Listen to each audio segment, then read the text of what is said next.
मुख्यमंत्री नायब सिंह सैनी ने सामाजिक न्याय, अधिकारिता, अनुसूचित जाति और पिछड़ा वर्ग कल्याण, अंत्योदय मंत्री कृष्ण कुमार बेदी को पदभार ग्रहण करवाया। पदभार ग्रहण करते ही मंत्री एक्शन मोड पर आ चुके हैं और आगे मंत्री की प्राथमिकताओं में क्या कुछ शामिल रहेगा, किस तरह से 5 साल का एक्शन प्लान रहेगा, इसको लेकर हमारे ब्यूरो चीफ राकेश गुप्ता ने मंत्री कृष्ण कुमार बेदी से खास बातचीत की। में भाजपा द्वारा किए गए वायदों को कब से लागू किया जा रहा है, ये हम जानना चाहेंगे कृष्ण बेदी से। कृष्ण बेदी जी के पास जो है सामाजिक न्याय अधिकारिता मंत्रालय है, वे इस समय हमारे साथ हैं।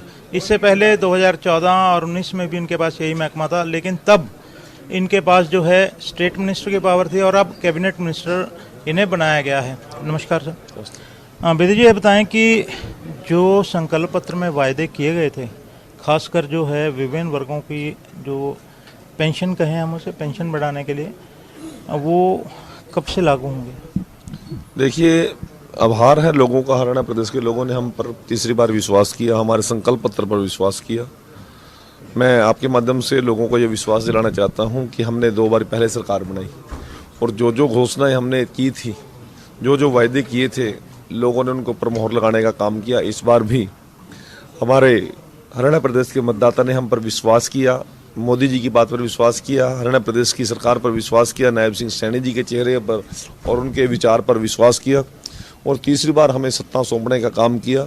और जो सत्ता उन लोगों ने हमें ताकत दी है, जो हम पर विश्वास किया है, मैं आपके माध्यम से उनको विश्वास दिलाना चाहता हूँ। जिस विश्वास के साथ उन्होंने हमारी सरकार बनाने का काम किया है, उस विश्वास पर खरा उतरने का काम करेंगे और संकल्प पत्र को जैसे हमने पहले दोनों टर्म में पूरा किया है, इस बार भी पूरा करने का काम करेंगे। मृतकों की पेंशन पहले से चल रही है, लेकिन महिलाओं को 2100 रुपये प्रति माह देने का बात आपने संकल्प पत्र में की थी।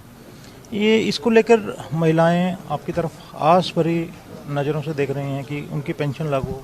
भारतीय जनता पार्टी जितना कहती है उतना करती भी है और जितना करती है उतना ही कहती है। हमने जो संकल्प पत्र में एक एक बात कही है, उसको अक्षरतः लागू करेंगे, ये मैं अपने नेतृत्व के बिहाफ पे कह सकता हूं और सरकार का एक मंत्री होने के नाते कह सकता हूं। बहनों को कोई चिंता करने की जरूरत नहीं है। जो 2100 रुपये का हमने वादा किया है, उनकी रसोई की सहायता के लिए लाडो लक्ष्मी योजना के तहत, उसको हम जल्दी ही लागू कर देंगे।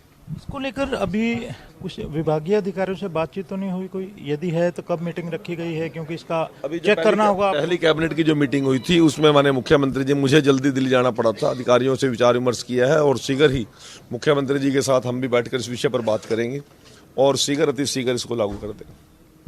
क्योंकि इस सारे में फाइनेंशियल जो भी आगे बर्डन कहें या फिर उसमें एक फालतू जो खर्चा होना है, इसका आकलन किया जाना भी जरूरी है। हाँ, वो बिल्कुल सारा कुछ तय है, सारी बातें चल रही हैं अधिकारियों से और उसकी सारी सिस्टम में लाकर उसको लागू करने की हमारी जिम्मेवारी है, उसको लागू करके रहेंगे। मंत्री जी, एक बड़ा विषय है जो आरक्षण जो है उसमें वर्गीकरण जो हुआ है, उसको लेकर अलग अलग तरह की जो बातें आ रही हैं। कुछ लोग समर्थन कर रहे हैं तो कुछ उसके विरोध में भी है और ये भी कहा जा रहा है कि समाज को बांटने का काम हुआ है, जिसमें एक जो वर्ग की प्रमुख नेता है मायावती। ये बहुत लंबी समय की बात है, कोई आज का ये मामला नहीं, 1982 से चला हुआ मामला है और हमारे पड़ोसी प्रांत पंजाब में लगातार ये चल रहा है। तो वहाँ तो कोई बंटवारा नहीं हुआ। तो हरियाणा में पिछले 4 साल से शिक्षा में वर्गीकरण है, वहाँ तो कोई बंटवारा नहीं हुआ। अब ये बिना बात के बयान देने के लिए बयान दिए जा रहे हैं, ऐसी कोई बात नहीं है। ये समरसता का मैटर है। ये जो हमारा अंत्योदय का जो अंतिम पायदान पर जो हमारा व्यक्ति खड़ा है, उसको बराबरी पर लाकर उसको अधिकार देने की बात है और यदि किसी को अधिकार देने से समाज का बंटवारा होता। तो महिलाओं का वादा किया गया था संकल्प पत्र में 2100 रुपये देने का, उस पर काम शुरू हो गया है। अधिकारियों से बैठक की जा रही है, मुख्यमंत्री से भी इनकी बात हुई है और क्योंकि अभी कुछ एक दिन ही हुए हैं सरकार का गठन हुए, तो इनका ये कहना है कि ये जो वायदा किया गया था उस पर सरकार खरी उतरेगी। एनबी न्यूज़ के लिए चंडीगढ़ से कैमरामैन रिजवान के साथ राकेश गुप्ता।